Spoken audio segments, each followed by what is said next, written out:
the dollar's getting stronger for some very bad reasons, meaning bad in terms of the macroeconomy, what probably lies ahead, what is probably telling us. But this is a conundrum for a lot of people because they look at it, the US objectively, okay, our debt to GDP ratio is over 130%, highest in US history.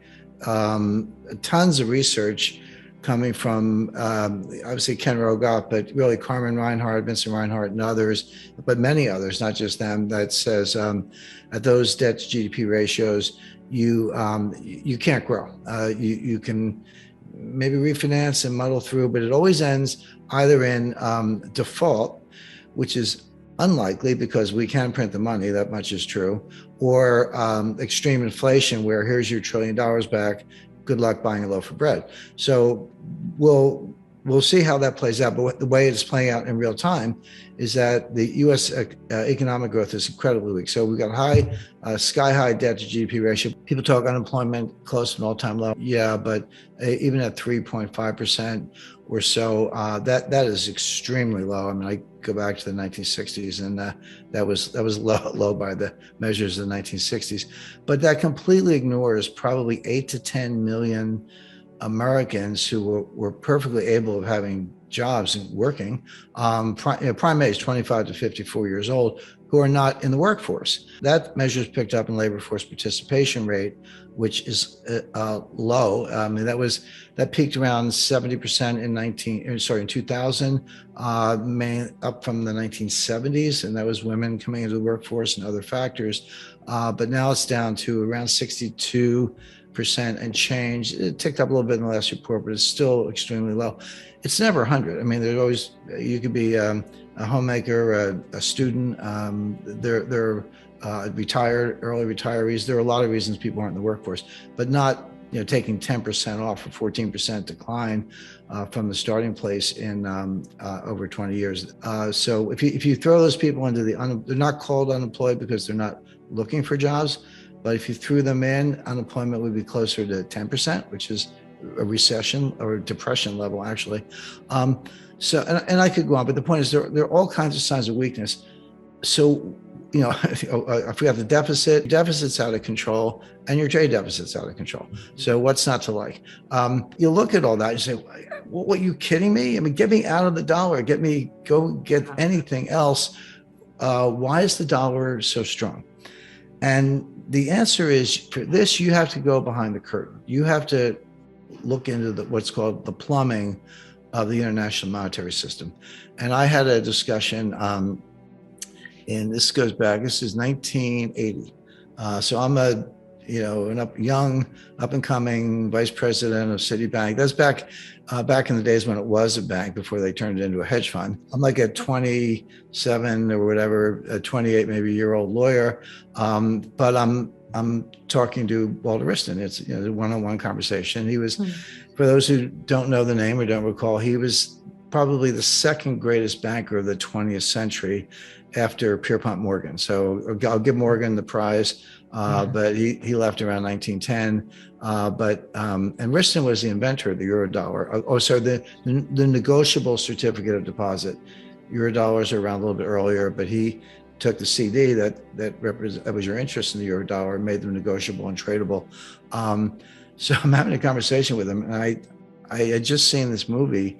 It's called Rollover. And it's, again, 1980. It's basically about the collapse of confidence in the US dollar. And basically the idea was, remember, this is during the Arab oil embargoes and the Iranian oil embargo, and price of oil quadrupled in 8 years and all that. So the theme was the Arabs are taking the money out of the banking system and buying gold, and they're stashing the gold away. And this is the collapse of the financial system. And that was sort of the plot. So I said, hey, Mr. Wriston, what about that? Everyone took their money out of the system and bought gold. Wouldn't that collapse the system? And he looked at me like I was a new kid on the block, which I was.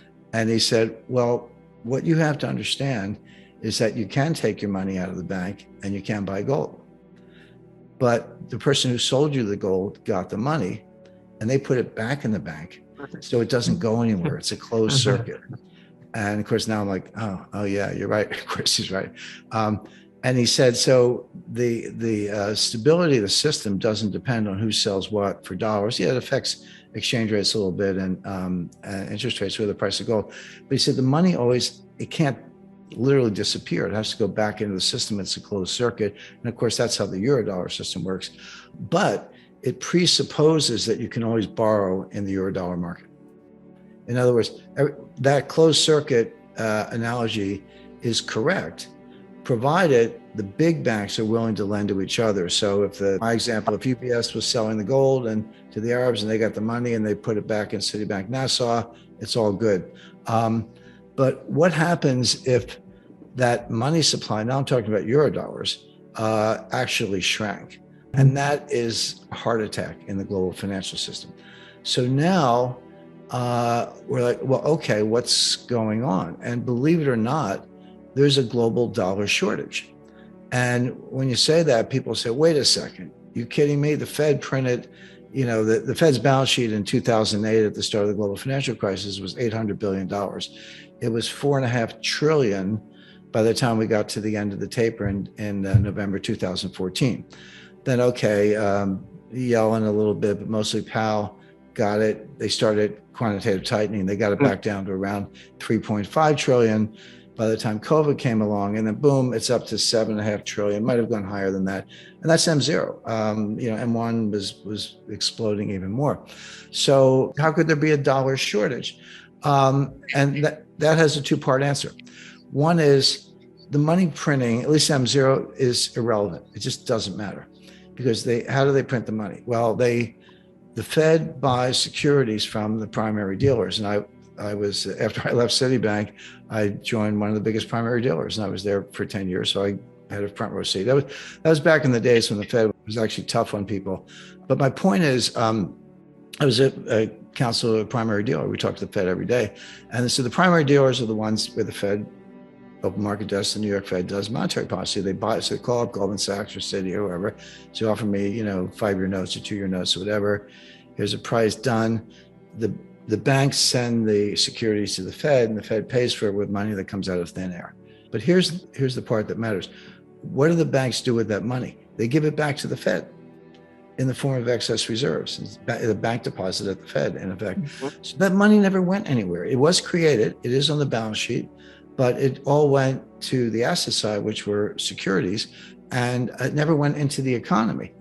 So where does the money come from that runs the economy? If you or I want to go shop, well, it comes from the commercial banks. It comes from M1. Yeah, there is a multiplier, but that's in M1 and M2, which is created by the banks at will. And the Fed, those commercial banks have as much printing power as the Fed.